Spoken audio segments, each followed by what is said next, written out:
पर आपकी नजरें होनी चाहिए। चलिए फटाफट अब गाड़ी आगे बढ़ाते हैं और फोकस करते हैं उन स्टॉक्स पर जहां पर यतिन आपको बताएंगे कि क्या चल रहा है।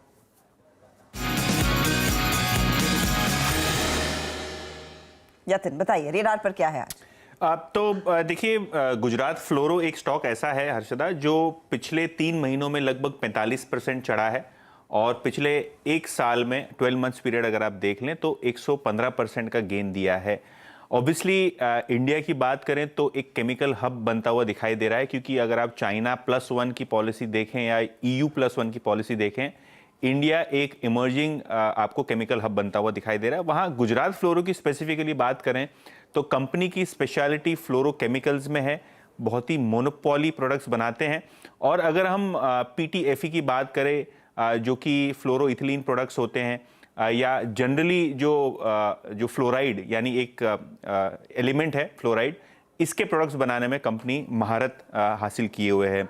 अगर हम बिजनेस की बात करें अभी तो इनका जो एक की केमिकल है PTFE, इनके दामों में लगभग 40% की बढ़त आपको देखने मिली है पिछले 1-1.5 साल में।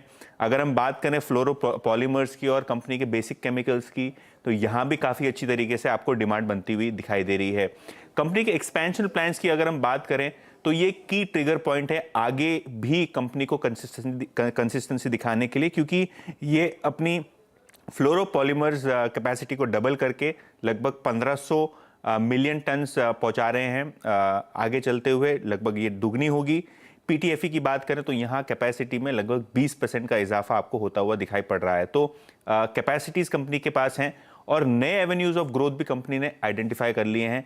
जो रीसेंट एनालिस्ट कॉल हुए या AGM हुई, वहाँ कंपनी ने कहा कि वो इलेक्ट्रिक व्हीकल्स यानी बैटरी केमिकल्स में पार्टिसिपेट करेंगे, सोलार पैनल्स में ये लोग केमिकल्स बनाएंगे या प्रोडक्ट्स बनाएंगे, और हाइड्रोजन इलेक्ट्रोलाइजर्स यानी जो ग्रीन हाइड्रोजन की थीम के बारे में बात कर रहे हैं, तो वहाँ भी कंपनी एक्सप्लोर कर रही है कि किस हिसाब से पार्टिसिपेट किया जाए। तो ओवरऑल बेसिस पे अगर आप सेटअप देखें तो जो फ्लोरो केमिकल्स है जिसका काम है कंस्ट्रक्शन केमिकल्स या बॉन्डिंग केमिकल्स में यूज़ होता है, वहाँ भी आपको बढ़त दिख रही है। और जो न्यू फोकस एरिया है बैटरी केमिकल्स और हाइड्रोजन इलेक्ट्रोलाइजर, तो यहाँ भी कंपनी बहुत ही ज़बरदस्त तरीके से अपने आप को तैयार कर रही है। बैटरी केमिकल्स में ये फिर टाटा केमिकल्स के साथ कम्पीट करेंगे?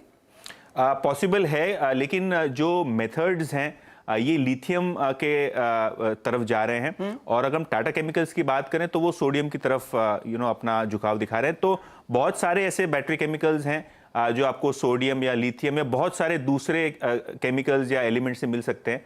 तो हर एक कंपनी की अपनी स्पेशलिटी है, लेकिन गुजरात फ्लोरो की बात करें तो ये बहुत डिफिकल्ट जो केमिस्ट्री वाले केमिकल्स होते हैं, यहाँ इनकी जो एक्सपर्टीज है और कहीं ना कहीं इसका फायदा होता आपको दिखाई पड़ेगा लॉन्ग टर्म में। इंटरेस्टिंग है, यहाँ पर काफी ज्यादा एक्शन हो चुका है। इनफैक्ट एक काफी हॉट स्टॉक हुआ करता था